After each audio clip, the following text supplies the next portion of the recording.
showbiz fanatics, viral video na kumakalat ngayon sa social media kung saan pinaghihinalaang si Daniel Padilla at Catherine Bernardo na nag-iiyakan at nagyayakapan. Ang lahat ng yan. But before that, if you haven't subscribed yet to my YouTube channel, please don't forget to like, share, and subscribe at i-hit mo na rin ang notification bell for more showbiz updates. Bago tayo magpatuloy sa ating updates for today's video, ay nais ko po muna of course magpasalamat sa lahat ng mga legit viewers, subscribers, tang lahat ng mga legit na nanonood at sumusubaybay sa lahat ng ating mga updates.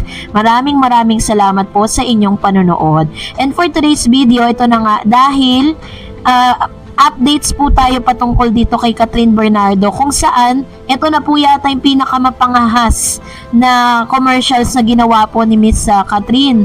Dahil sabi dito, intayin daw natin yung Feb 27, 2024 kung saan ilalabas niya yung official na commercial or endorsement niya sa KFC, at nakita po ng lahat na kakaibang Catherine Bernardo nga ang naipakita dito po sa nasabing commercial. Sabi po ng ilan na tila baga parang mapangahas ang isang Catherine sa kanya pong ipinakita bilang endorsement or endorser ng nasabing KFC. Pero aside from that, updates po natin kay Daniel Padilla ay nananatili pa rin si Daniel na nakabakasyon dahil wala pa pong tayong nababalitaan na parang meron na po siyang ginagawang projects, no? And patuloy pa rin po na mas dumadami pa at mas marami pa rin pong nagtitiwala na mga brand dito kay Mr. Daniel Padilla pagkatapos ng hiwalayan nila ni Catherine Bernardo. Pero ito na nga dahil meron pong isang balita, headlines po ito na isinulat po ng Daily Tribune. Ang kanya pong title is Daniel, now persona non grata to Catherine. So it was written by Danny Babas. Yan dito, ngayon lang po siya isinulat ng February 2024. Sabi niya, would ABS-CBN delay Daniel Padilla's contract renewal until such time the public has more or less forgotten his ex-girlfriend Catherine? Catherine Bernardo veiled denunciation of him in the authorized interview she gave to ABS-CBN MJ's Felipe right after she signed her new contract on Feb 1st. So parang sinasabi po nito na dinelay ng ABS-CBN ang pagpirma ng kontrata ni Mr. Daniel Padilla for us to forget kung ano man po yung nangyari o naman po yung parang nagpapapangit ng image nitong si Mr. Daniel Padilla. Bernardo practically sounded like Liza Soberano a few years back when a PhilAm actor decided not to renew her contract with ABS-CBN and eventually signed up to be managed by fellow actor James Reid, who himself quit Viva Artist Agency and proceeded to manage his own career. Like Soberano, Bernardo recently rued about her not having any say about her career, which for a long time was gloriously stuck with Padilla. After all, real love team that becomes real, what is typically produces superstar in the Philippines movies and television. This time around, Bernardo will have say no who she will be team up with. So, wala pa pong sinasabi kung sino ba talaga yung napili na nitong si Miss Catherine. Pero as of now, ang malinaw lang ay hindi po si Daniel ang kanyang pinili. Pero ito na nga dahil meron po kasi mga viral photos na nagkalat ngayon sa social media. Tapos, yung viral photos and videos na ito na ipinost at nag-produce na ng maraming share sa Facebook.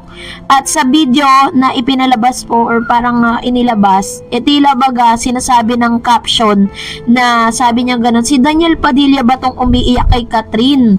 So it was posted by Selnabs yesterday at 10:53 AM na nag-circulate po yan sa buong social media platform. Nakarating na ng Instagram, Twitter na pinag-usapan ng mga Katniel fans.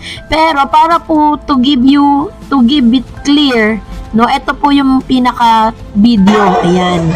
So sa video po na napapanood po ninyo is parang nasa isang lugar po sila Tapos niyakap ng lalaki yung babae habang siya ay nakaupo.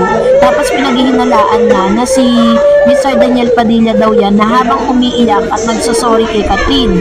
So gano'n naman talaga sa social media, talagang gagawa sila ng storya, diba? Para po talaga mapag-usapan, para i-share at para kumita na para sa views. Pero alam niyo po ba na habang pinapanood ko po ito ay hindi na ako makapaniwala dahil alam ko si Daniel po ay nasa bakasyon.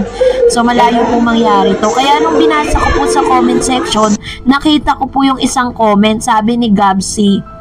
At talaga napaniwalaan ko at pinaghambing ko yung mga videos ni Donnie. Sabi niya, si Donnie yan, niyakap yung kapatid niya kasi umiiyak after mapanood mo movie nila ni Beljusco, sabi niya. Sabi naman ni Beauty de Guzman, wala naman si DJ sa bansa, di ba nag-travel siya? Yun. So yun po yung mga justifications dun po sa comment section. Kaya naman na ibinigay natin sa inyo yung pinaka-latest and yung pinaka talagang para ma-clear na kasi ang dami nagtatanong, ang dami nagdi-DM at nagpi-PM patungkol sa bagay na ito. And according dun sa investigation natin, it's not Catherine and Daniel but it's Donnie at ang kanyang kapatid. So dapat po clear po tayo dyan. At dahil dyan, narito naman ang ilan sa mga komento at reaction po ninyo patungkol dun sa ating last update na naihatid natin sa inyo. At kung saan kinumpara nga ng publiko itong si Catherine at si Andrea Brillantes. Unahin natin ang komento mula kay si Yesomok. Hindi bagay kay Kat ang sobrang payat. Sana magpataba na siya ulit. Sabi naman ni Miss Merly Jagurin, no comment. Ayan. So ito naman yung kanyang komento patungkol sa bagay na ito, no? At isa lang po yung kanyang, ang dami nga pong, pero sa nakikita ko naman ngayon, medyo nagre-recover na po si Catherine, no? Hindi katulad na talagang after the breakup po nila.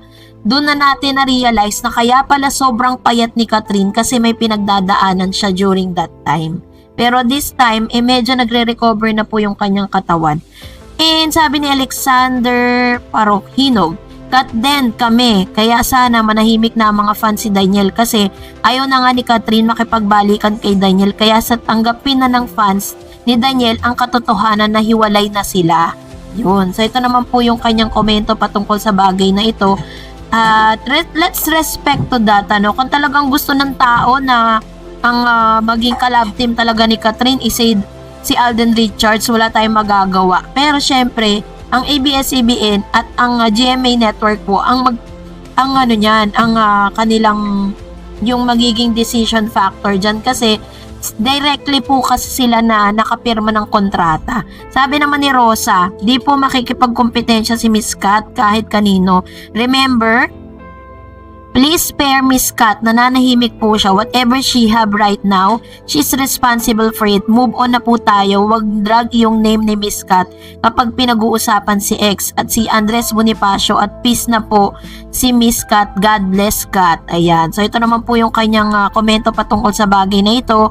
Dahil syempre hindi naman po talaga maiiwasan na mabanggit itong si Daniel Padilla while we are talking about Catherine. Kasi alam naman natin na talagang parte po sila ng karera ng bawat isa at for how many years naging part po sila ng history na yan. Sabi ni Rasonye Mariolaga, is this Andrea Ahas who imitates what Kat does, even the way she dresses. Kat doesn't mess with this idiot. Kat focuses on her work.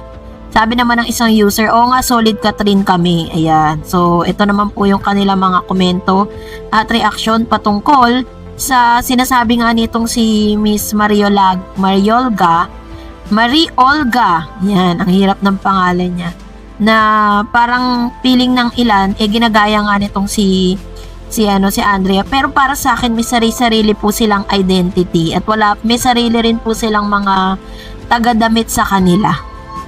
Pero kung nagustuhan mo ang video na ito, huwag mo kalimutang mag-like, mag-share, at mag-subscribe at i-follow mo na rin ang aking Facebook page, Dareds TV. And also, I have my TikTok account which is Dareds TV. Pwede nyo rin po akong i-follow doon.